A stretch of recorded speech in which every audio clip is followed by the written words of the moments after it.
Autre profil de la famille des nostalgiques de la colonisation qui nous intéresse particulièrement aujourd'hui, c'est Robert Ménard. Et franchement, lui, il ne s'en cache même plus. Il clame haut et fort sa nostalgie pour l'Algérie française et sa haine pour l'Algérie indépendante. On l'écoute.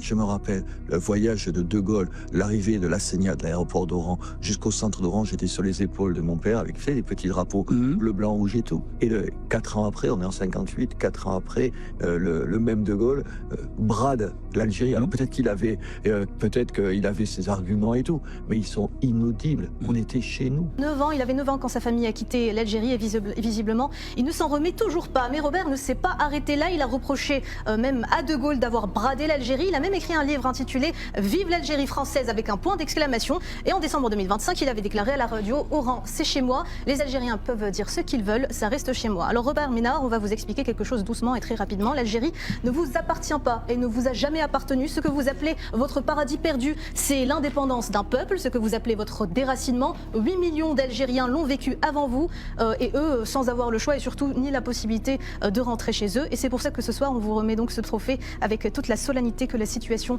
mérite, un trophée à mettre de côté, à côté de votre livre et à contempler chaque matin en attendant votre visa que vous n'aurez jamais bien sûr. Robert Ménard et toute la clique de l'extrême droite s'en prennent autant à l'Algérie parce qu'ils sont nostalgiques du passé colonial, comme la journaliste l'a dit.